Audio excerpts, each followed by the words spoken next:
I'd like to pray very briefly before we begin. God, I ask that your word that we have heard here today would become a word for each of us. Amen. So I'm not a big fan of cliffhangers. I like resolution. I like things to be tidy. I like plots to line up. And our first 8 verses that we just heard read of Mark 13 right now feel like a bit of a cliffhanger and not a very positive one. This is just the beginning. Wars and desolation. It sounds terrible. And if you go on and read the rest of the chapter, it doesn't get any better. The rest of chapter 13 is apocalyptic. And I mean like end of the world, what's going to happen to us all, apocalyptic. Technically, the genre of chapter 13 is apocalypse. That's what's going on there. And I'm kind of going to need that till later. It's good. So you're hearing this. This is the end of the world, just like the disciples were hearing. And Jesus predicts wars near and far, human conflict that threatens safety, and he tells the disciples to not be alarmed. Jesus predicts national and international conflict, natural disasters that will bring hunger, starvation, and death. And Jesus says, this is the beginning. Sounds a little ominous. The beginning of suffering, the beginning of work, the beginning of birth pangs, labor, contractions that will bring about the kingdom. So while we've heard in one of our readings this morning from Hebrews, and we've been hearing it for a couple of weeks, those of us who have been listening to the lectionary text, we've heard from Hebrews that Jesus ushers in a new way to the kingdom. We just heard this morning, it's once for all. It's done, the path is open. Well, Jesus tells the disciples there's more to come. We are in between times. The kingdom of God is already, and the kingdom of God is not yet. Already and not yet. There's evidence of the kingdom we can see. The disciples saw Jesus, they heard him. He was physically present to them. And the kingdom was not yet for the disciples. It was still to come in its fullness. So we sit here in the 21st century and we have the gift of perspective from time and history. We can see that the kingdom that Jesus ushered in is larger. It will live longer than any temple, than this church building. It will live longer than any stories about the church. It will live longer than those big stones that made the temple. God's eternal kingdom came with Jesus. And we, all of us sitting here, from Peter, James, John, and Andrew, who are in the gospel scene with Jesus this morning, all the way to us sitting here at St. Mark's today, we are an important part of this eternal kingdom. So the disciples have been listening to Jesus' teaching for quite some time. And we've been hearing about it in Mark, so we know this, those of us who've been listening to the gospel. But they look up at the temple, they've been listening to Jesus' teaching, and they have a little Red Riding Hood moment.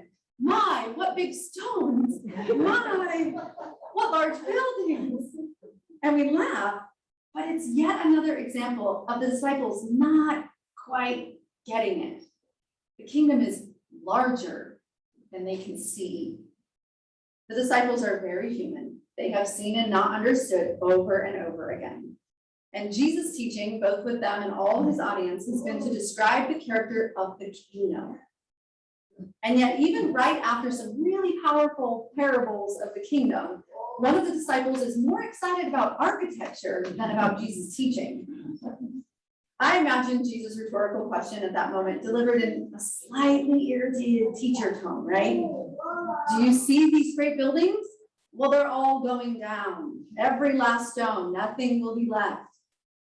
I mean, if you had just spent days and weeks teaching a group of people about a particular idea and hoping that it would direct their motivations and inspire their actions, for them to suddenly not get it would be frustrating.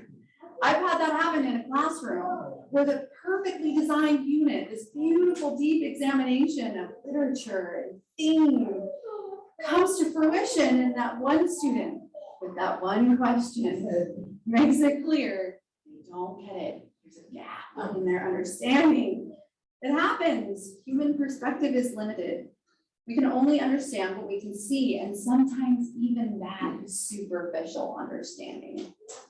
The kingdom is larger than we know. So I understand the disciples' question. So in the second scene where there's the 4 disciples sitting alone with him, I understand them asking, tell us, when will this be and what will be the sign? I mean, if everything is going to change, then please, Jesus, give us a sign. Help us know how to move forward. Maybe you are thinking right now of a time in your life when you've been in that situation. Maybe you can think of a time when you knew everything would change, that there was a beginning to an end of something. Maybe you can't see the ultimate end. What will your household dynamic look like? How will your finances change? Who could be changed or hurt? Everything is going to change. Then please, Jesus, give us a sign. Help us know how to move forward. It's not such a bad question that they ask these disciples, even in a very human moment where they've lost sight of the larger eternal nature of Jesus' kingdom. Even whether enraptured by stones and buildings and human-made elements, it's not a bad question. Give us a sign.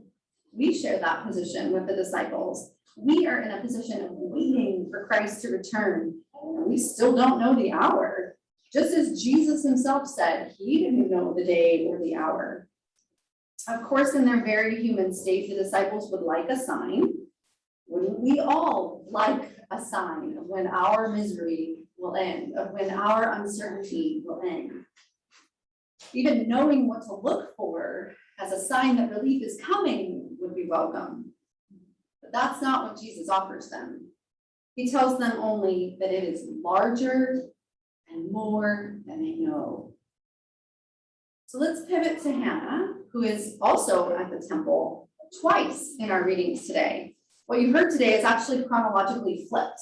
So that beautiful prayer of praise comes after she gets the son she prays for.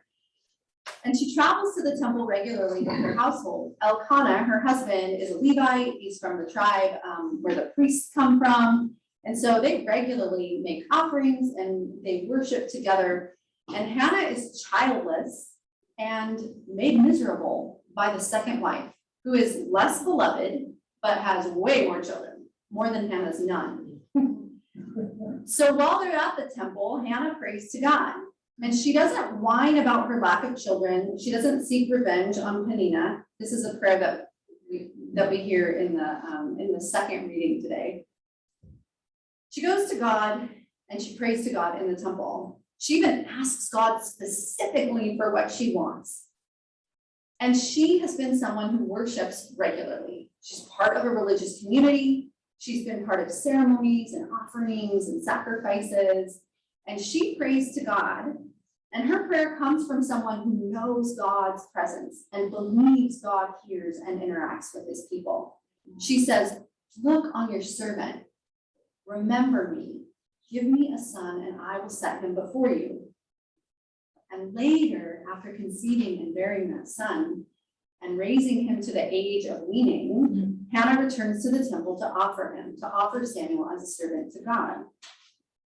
And that is the beautiful prayer of praise that we heard first this morning. So when Hannah felt the weight of injustice in her own life, she went to God in prayer. And when Hannah received and experienced God's grace and mercy and provision, she went to God in prayer.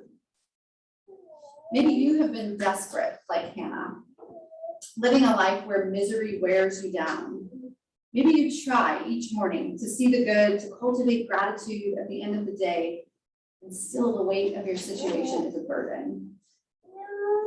Maybe you've been desperate like the disciples, looking around at the situation of the world and wanting a sign for when the page will turn, when the plot will get good again.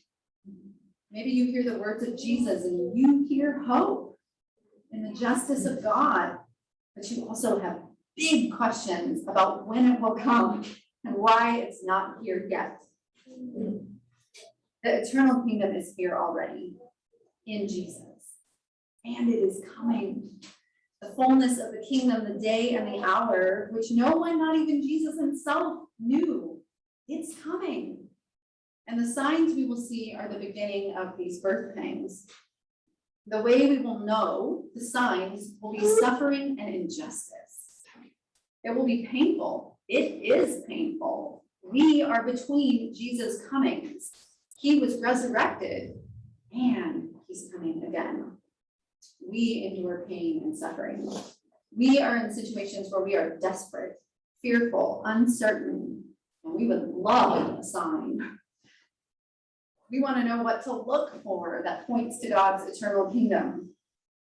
In 2 weeks, we start Advent, a season where we anticipate the coming of Jesus as an infant at Christmas. And after that, in January at St. Mark's, we will study the book of Revelation, any of us that want to. It's a book that discusses the end times. We keep looking for signs. Very human disciples, Peter, Andrew, James, me, you, we're doing what Jesus advised. Beware, be discerning, keep seeing. The kingdom is larger than we know. The 2 words in Mark's gospel that I find deeply encouraging this morning are the words beware and the word birth pangs. The word beware belongs to a family of words about sight. And in this context, it means be discerning. So stay curious, keep asking questions. We need to not just take things at face value. We need to think critically about what we see in front of us. The newspaper headlines, the reality of what's happening in our community. We need to stay curious and keep asking questions.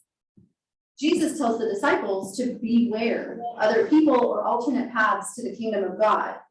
The kingdom is larger than you know. So keep looking, be aware, be discerning, so you can see the kingdom. And the cliffhanger of our 8 little verses in Mark this morning, when Jesus says, this is just the beginning of birth pangs. Well, while that doesn't sound very comforting at all, because none of us want to sign up for more suffering, it sounds hopeful to me. I bet that when Hannah went into labor, she rejoiced. Yes, there was pain, I know. But she was so glad to receive Samuel into her life, and she could recognize that her birth pangs, the pains of labor, were just the beginning, part of something larger than she knew. She had a larger perspective of what was at work, who was at work, and what could happen because of those moments of pain. In the coming of the kingdom, the already and the not yet, the part that is larger than we know, you have to think about what birth pangs mean. Famine and earthquake and destruction, war, these things are terrible. But if they are birth pangs, then there is something good coming. And while our human minds want to nail things down and know the signs that will anticipate the coming of the fullness of God's kingdom, all Jesus offers is that something good is coming. And it is larger than we know. It is bigger than the stones in the temple complex. It is larger than my misery. It is larger than your loss. It is larger than the conflicts in Moscow or the United States. It is larger than we know. And it is here. And it is not yet. So be discerning. Look for it everywhere you go. Amen. Amen.